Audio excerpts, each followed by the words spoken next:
In this video, I'm going to give you a very brief prospect overview of Max Mitchell, an offensive tackle from Louisiana who is in the 2022 NFL Draft. Now, before we start this, I have to say Max Mitchell was 121st overall on my big board that I released back in March, which made him offensive tackle number 11 in a day 3 selection. I'm backpedaling on that a little bit. I think I'm going to go much lower on him on my latest big board, which is going to come out sometime before the NFL Draft. I think he's going to fall closer to the 150, 160 range, just based on some of the stuff I've seen after the fact, and also some other tackles who I discovered that I actually like a lot better than Max Mitchell, which is unfortunate for him. It's not really meant to be a knock against him, but comparing him to the rest of this tackle class, he's really underwhelmed in the pre-draft process. But let me get into my report so I can kind of give you this overview of him. Once viewed as a top 100 prospect, Mitchell had arguably the worst pre-draft process of all offensive linemen. I mean, he's routinely blown off the line of scrimmage at the Senior Bowl and had horrible testing numbers at the NFL Scouting Combine. At 6'6", 307 pounds, with 33.5-inch arms, Mitchell ran a 5.32 40-yard dash, and this was in a year where a lot of guys, a lot of tackles, even a record-setting number of tackles were running sub 4 second or sub 4 second. That'd be fantastic. Sub 5 second 40-yard dashes. We saw a massive number of those guys pull it off. Guys we didn't expect to pull it off as well. But Max Mitchell ran a 5.32 at just 307 pounds, and he had an 8.09 3-cone. Neither of those are really good. These are actually both really bad for his size and measurables and lack of muscle. And none of his athletic testing rose higher than the 70th percentile, according to MockDraftable.com. And most of his tests were below the 40th percentile. So a below average athlete, essentially, in every definition of how we're looking at things right now.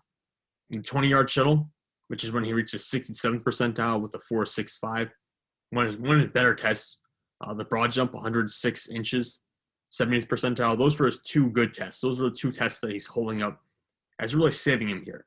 Because his vertical jump, 25 inches, 18th percentile. 3-cone, which is 8.09, 19th percentile. 40-yard dash, which was a 5.32, 38th percentile. 10-yard split, 1.83, 31st percentile. None of this is really going in his favor. Even his arm length, 33.5 inches, 46th percentile. So below average. I mean, that's passable. You can live with that. That's below average. Now, Mitchell had over 2,700 offensive snaps played in college, and he split those between left and right tackle. So one of the most experienced players in this entire draft at any position. On 1,280 collegiate pass blocking snaps, Mitchell only allowed 40 pressures and 5 sacks, which if you could get that at the NFL level, you're talking about maybe a Hall of Fame player, really. If you can do that consistently over the course of a 10 to 12-year career, that'd be fantastic. Mitchell's not going to do that, though.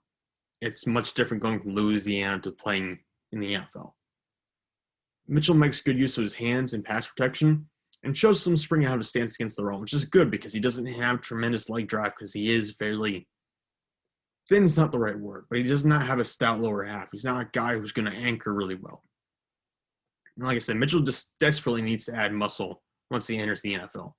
His lower body lacks the strength to move heavier players in the running game, and his anchor fails him when faced with power rushers and sack artists capable of turning speed to power. And we saw this over and over again at the NFL, not the NFL Combine, at the Senior Bowl. It was one of the worst showings of all offensive linemen there.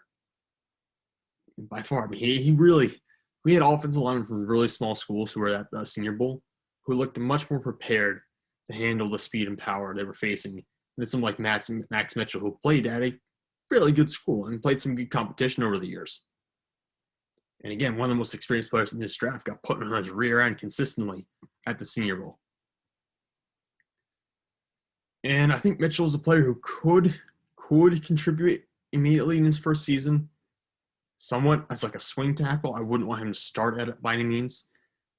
Ultimately, why I'm viewing this guy more and more as like someone who falls into the 150s, 160s, is because he's not physically ready to play. And again, could he be a swing tackle if you absolutely need him to? Yes. If you're a team like the Green Bay Packers who have a banged up offensive line consistently, then yeah, someone like Max Mitchell can help you out quite a bit. But you don't want this guy coming in and starting for you necessarily. If he's starting day one, that means we either all terribly wrong about him and he's fantastic, or things have gone horribly wrong with your team. because, again, he's not physically ready for the NFL. He was getting blown off the line by guys at the Senior Bowl who are going to be taken in the 5th or 6th round. And that actually might be where Max Mitchell goes, but he's going to get essentially destroyed if he places any of the more premier talented players in the NFL right now, because that's 307 pounds, 6'6". Does not necessarily win the leverage battle because he's 6'6", and also 307 pounds, lightweight tackle, not an elite athlete.